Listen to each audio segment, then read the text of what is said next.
বিষ্ণু বললেন জান্নাতের ভেতরে দরজা হলো আটটা দরজার মধ্যে স্পেশাল একটা দরজা আছে, দরজাটার নাম হলো রাইয়ান। রোজাদাররা ছাড়া কেউ রাইয়ান দরজা দিয়ে ঢুকতে পারবে না।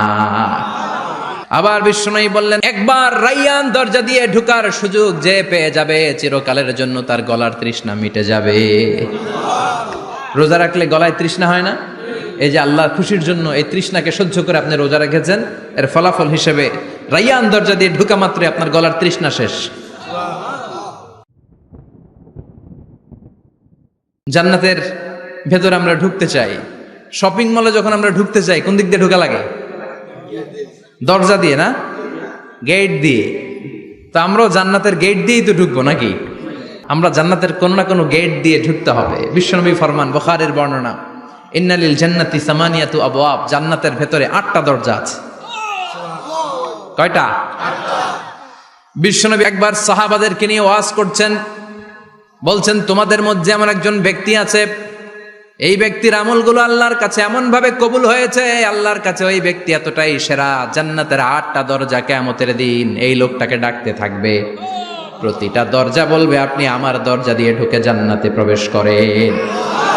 সাহাবারা বললেন ইয়া রাসূলুল্লাহ, কে সেই ব্যক্তি? বিশ্বনবী বললেন ওই ব্যক্তির নাম হলো আবু বকর।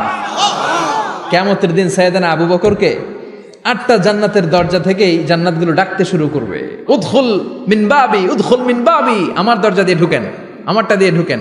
ওই দরজা থেকে বলবে আমারটা দিয়ে ঢুকেন। আল্লাহু আকবার। বিশ্বনবী আমাদেরকেও নিরাশ করেন নাই।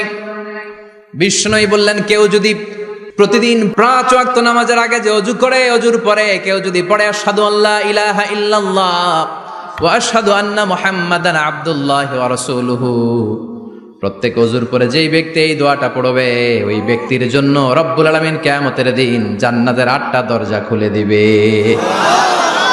সেও সাইয়েদনা আবু বকরের সাথে সাথে ওই 8টা দরজা যেটা দিয়ে মন চায় ঢুকতে পারবে। কোন সুবহানাল্লাহ। বিষ্ণু বললেন ইন্নালিল জান্নাতি সামানিয়াতু আবওয়াব, জান্নাতের ভেতরে দরজা হলো 8টা, মিনহা বাবুন ইউসাম্মা আর রাইয়ান, 8টা দরজার মধ্যে স্পেশাল একটা দরজা আছে, দরজাটার নাম হলো রাইয়ান। লা ইয়াদখুলুহু ইল্লা সাইমুন, রোজাদাররা ছাড়া কেউ রাইয়ান দরজা দিয়ে ঢুকতে পারবে না। যারা রোজা রেখেছেন তাদের জন্য এন্ট্রি দেয়া হবে এই দরজা দিয়ে ঢুকার।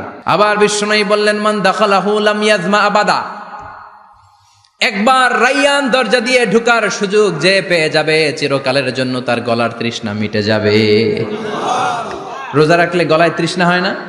এই যে আল্লাহর খুশির জন্য এই তৃষ্ণাকে সহ্য করে আপনি রোজা রেখেছেন, এর ফলাফল হিসেবে রাইয়ান দরজা দিয়ে ঢুকা মাত্রই আপনার গলার তৃষ্ণা শেষ।